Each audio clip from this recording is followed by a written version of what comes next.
ไม่สงค่ะเมื่อในเป็นวันที่1เดือนธันวาคมที่7ปี2026ในตอนในเฮาขามาถ่อมด้วยสายไหงเงาลายตั้งปอตอนเวเนซุเอลาเนี่ยค่ะว่าให้สิอะไรเกิดขึ้นเปิงเป็นแผ่นดินไหวฮาวแฮ้งเหี้ยวค่ะนะกำในเนี่ยมันก็ซ้ำมีเทียงแผ่นดินไหวจอมตั้งหลังเที่ยงเฮ็ดให้ค่ะมือเหลียวได้ก็โก้นอันรู้สึงสายใจกว่าในมีเหงป่าเหย้าเนี่ยค่ะเฮแลมีก้นออกมาในกลางใจป้าเนี่ยย้อนก็เปิ้นว่าจื้อเขานั่น อำไลรับลองจอยเทียมหนังเต็มๆโทนๆเฮ็ดจังได๋คะนะมีลองตั้งอย่าเผิดเกี่ยวเลยลองอาหาราตั้งกินว่าซังว่าเจ้านายเฮ็ดไหนคะเฮาขามาถ่อมด้วยลองตั้งลายโหยอย่ำมันกว่าค่ะมื้อวันที่30เข้ายามกลางคืนในค่ะมีข้อมูลคืบหน้าออกมาเกี่ยวเลยลองสายไหงเงาลายเพศสภาวะแผ่นดินไหวปอกำใหญ่ดีเมืองเวเนซุเอลาเนี่ยค่ะเมื่อเลียวเนี่ยก็จำถึงวงเหย้า เนาะว่ายหลังเสเลยเกิดขึ้นเปิงเป็นแผ่นดินไหวฮาวแฮง2ปอกติดจับกันค่ะเนาะปอกที่1ในตั้งแฮงมัน7.2ปอกกำ2ซ้ำเป็น7.5มื้อวันที่24เดือนธันวาคมปี2026ตีป่นมานั่นสายงายเงาลายดอกถึงมื้อเหลียวเนี่ยก็ยังตึกหลีไม่อกไม่ใจอยู่เฮ็ดจังได๋คะนะพี่น้องเฮาค่ะเลยฮู้ว่าดอกถึงเมื่อว่ากลางคืนในก็รู้สึกสาใจในมีกว่า1-7ปากปลายแล้วค่ะ อยู่ดีฝ่ายลงปองจึงเวเนซุเอลาค่ะเนาะเลยออกมาเปิ้นเผายืนยันค่ะว่าเส้นสายไม้คนอันรู้เส้นสายใจกว่านั่นไหนมีกว่าเยาตีเอมัน1-7ปากปลาย19ก่อค่ะก้นอันไรรับรองตั้งเจ็บซ้ำมี5เหง30ปลายในอ้อเส้นสายไม้ก้นที่อันหลายไว้ในก็ยังอำไปจ้างลาดไหลว่ามีหลายก่อเต้ๆเนี่ยค่ะนะก้วยกาคาล่ำว่าได้ก่อ กึดเทียงตั้งนำตั้งหลายเนี่ยเขาอันข้างคำไว้อยู่ใต้เฮิรนตึกว่าสังหวะเจ้าในเนี่ยค่ะอยู่ดีพอมีปนพรฝ่ายจอยเทียมจะจึงโลฝ่าย UN ค่ะเนาะก็ลาวว่าเส้นสายไม้ก้นดูเซ็งสายใจอันแต่มันได้แต่เรียบเตสูงเลอเสอันลงปองจึงเขาไล่ออกมาเปิ้นเผาในหนังเต้ๆว่าย้อนก็เปิ้นว่า เปิ้นตีอันเฮิรนเตอกวนปังว่าซองว่าจังไหนในมันก็มีเถียงตั้งนำที่อันไปเลยเขาทัดเขาจอยว่าซองว่าเฮ็ดจังไหนเนี่ยเลยฮู้ว่าเฮิรนตึกในขณะมอก2เฮง5ปากตีจังไหนค่ะที่อันมันกวนปังว่าไลรับพรตุ่มย้อนเปิดแผ่นดินไหวในปอกกำไนเฮ็ดจังไหนค่ะนะแลสายหงายเงาลายดวงอันพอมีปนพรเขาจอยเข้าเทียมว่าจังไหนก็มันมีลวงเข็งต้านน้ำไหน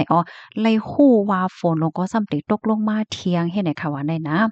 กำในเฮาค่ะมาถ่อมด้วยเที่ยงตอนหนึ่งไลฮู้ว่าไลเกิดขึ้นเปิงเป็นแผ่นดินไหวจอมตั้งหลัง after shock เนี่ยค่ะนะยังตึกอยู่ๆเฮ็ดสั่นอยู่ๆเฮ็ดสั่นเฮ็ดให้ลงคือๆย่อยๆเนี่ยค่ะเพราะว่ามานับสอนโคมตั้งหมดเหย้าไหนเป็นกว่า6ปากปอกเจ้อในเนี่ยค่ะนับตั้งแต่เลยเกิดขึ้นเปิงเป็นแผ่นดินไหวปอกกำใหญ่เมื่อวันที่24ที่ป่นมานั่นค่ะนะ อันย่าเพอันนำหนาเปิงโรมันในเทก็เป็นดีใจเมือง Lagoaira เนี่ยค่ะปยอก็เว้งหลง Caracas เว้งหลง Caracas ในเป็นเว้งหลงของจึงเมืองกำเหลียวเนี่ยค่ะ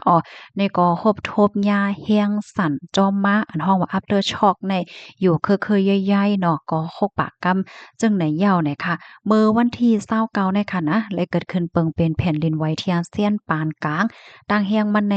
4.6แมกนิจูดค่ะเนาะในก็ไหวดีเว้งหลงการากัสนั่นนะว่าเป็นเว้งหลงนั่นกำเหลียวว่าในก็ก้นวันก้นเมืองก็อ่อนกันตรงตื่นตกอกตกใจได้ที่ว่าอย่าก็ตึกคึกป้าลองเฮ็ดสร้างหน้าการต่างงานของฝ่ายจอยเทียมเพศเขาหนังได้ที่ว่าเฮ็ดไหนค่ะกำในเฮาค่ะมาด้วยลวงเข่งต้าและลวงคืบหน้าฝ่ายจอยเทียมเพศค่ะเมื่อเหลียวในไลฮู้ว่าจุ้มฝ่ายจอยเทียมเพศในมีหมอก1เหมือนเกาะลูกมาตี27จึงเมืองโตตั้งลูกลมฟ้าค่ะนะคมป้าถึงฝ่ายจอยเทียมเพศอันลูกมาตีอเมริกันใน3ปากเกาะค่ะ ตั้งฝ่ายผู้มีปนพรฝ่ายจอยเทียมเพศเขาในก็ยังตึกมีหลวงจอมหาก้นดอดอาซักว่าสังว่าจังไดจอมเฮิรนตึกที่มันกวนปังว่าสังว่าเฮ็ดจังไดปยก็เลยสติเฮียงแก๊กๆเนี่ยค่ะก็เปิ้นว่าอยู่ๆแผ่นดินนี่มันซ้ำตึกไว้อยู่เที่ยงนี่ก็มีลองไม่ใจว่าเฮิรนตึกอันไปโกดว่าสังว่าจังไดก็มันกวนปังลงมาเที่ยงเฮ็ดให้ค่ะนะฝ่ายฟิงฟ้าราศีเนี่ยก็เปิ้นพาว่าเดจังมี ฝนหลงตกลงมาเที่ยงเฮ็ดให้ค่ะว่าแน่เพราะว่าฝนตกลงมาเที่ยงให้ได้รู้ว่าฮือค่ะเนาะพี่น้องเฮาเขาค่ะ กำในเฮาค้ามาด้วยเทียงลองจอยเทียมที่นอกวันนอกเมืองเนี่ยอ้อเลยฮู้ว่าอเมริกันได้ไล่ส่งเคอหมินต่อส่งในคณะ47เนี่ยเข้ามาจอยเทียมในตอนในป้าเนี่ยค่ะปยก็มีลวงจอยเทียมฝ่ายตั้งการเงินอันลูกที่อเมริกันมาใน3ปากล้านดอลลาร์นะคะอ้อจึงหือก็ย่อค่ะลวงจอยเทียมตาเดฮอดถึงในมือก้นวานก้นเมืองว่าสังว่าจังไหนได้ก็มันก็ยังตึงมีลวงจึงเทิงอยู่ย้อนก็เพราะว่าโครงสร้างพื้นฐานในมันเลยรับพรตุ่มยอนเนาะอำว่าได้เป็นลวงเส้นตาสายต้างว่าสังว่าจังในพระเจ้ากว้างเฮอหมิน ซิมอนโบริวาร์เนี่ยก็เลยรับพรต้มยวนตั้งนำตั้งหลายนั่นน่ะเนาะแต่เตต่อโคต่อของตั้งกินตั้งย่ำกว่าปันก้นวานก้นเมืองว่าจังไหนก็ยังตึกมีหลองเข็งตามันก็ยังจึงเทิงไว้ให้ไหนอ้อเปิงเป็นในปอกำในแต่เลยว่าเป็นเปิงเป็นแผ่นดินไหวที่อันมีหลวงดูใหญ่ซุ่มหลวงที่สุดของเวเนซุเอลาในข่าวตัง1ปาก25ปีเนี่ยค่ะอ้อเมื่อเลียวในหลายปาหลายฝ่ายเนี่ยค่ะก็เฮ็ดหน้าที่ปนพ่อนกันหนังที่ว่าค่ะเนาะ เปิดตาจ้อมจอยเถียมก้นวานก้นเมืองว่าสังว่าจังไหนอันญาเพ่นั่นขณะฝ่ายหนึ่งก็ก้นวานก้นเมืองในก็มีลองไม่อกไม่ใจถึงญาติพี่น้องห้างไผห้างมันค่ะเนาะที่อันญาเพ่แผ่นดินไหวในปอกำไนปยก็ในฝั่งห้างหลวงอำเป้งป้อหันใจต่อโลงปองจึงในเขาเอาว่าโลงปองจึงได้จึงเทิงหนาในตอนของการรับมือว่าสังว่าเจอในเฮ็ดไหนค่ะนะเป็นซ้ำว่ามีรองจอยเทียมอันลงมาตีนกวันนกเมืองไหลเข้ามาอยู่ว่าในเสตะก้อยกาจึงว่ากว่าเมื่อไกลค่ะเนาะตั้งกินตั้งยามว่าสังว่าจังไหนได้มันตัดได้กว่าถึงก้นทบเพนั่นมันก็ซ้ำจึงเทิงแลในก็เฮ็ดให้ก้นหวานก้นเมืองเขาในค่ะนะมีหลวงเนฟางห้างมีหลวงเปิ้นฮ้องว่าจังหะมื้อเหลียวในค่ะนะเลยฮู้ว่ามันแต่มีหลวงคมโตกันแฮวก่อนเดกลางใจต่อโรงปองจึงยะน่ะเนาะค่ะว่าโรงปองจึงในเหตุการณ์เทิงน่ะ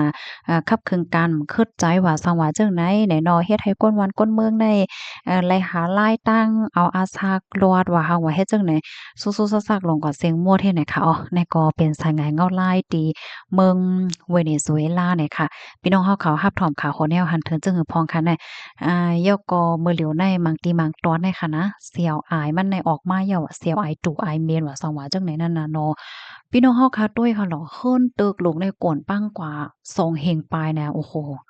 มันติเป็นกาหือนั่นก้นน่ะติอยู่เป็นกาหือเนาะบางทีบางตอนเนี่ยเปิ้นอยู่จ้อมเฮิ้นตึกว่าสังว่าในเฮิ้นตึกหนึ่งหลังเลยก็ก้นในอยู่เป็นกาหือเนาะอันใดซ้ำอันโกนปังลงมาใน2เฮง5ปาก ตีให้เนี่ยนะพี่น้องเฮาต้วยแคบหางค่ะลูกเป้าว่าเฮาต้วยแคบหางในเหมือนเฮาต้วยในจึงเนาะกล้วยกาวมันเป็นลองเต้ที่เกิดขึ้นว่าน่ะด้วยลูกเฮิรนตึกอันเนี้ยอยู่หิมฝั่งปางลายให้เนี่ยเนาะเมื่อกูปอกในค่ะนะ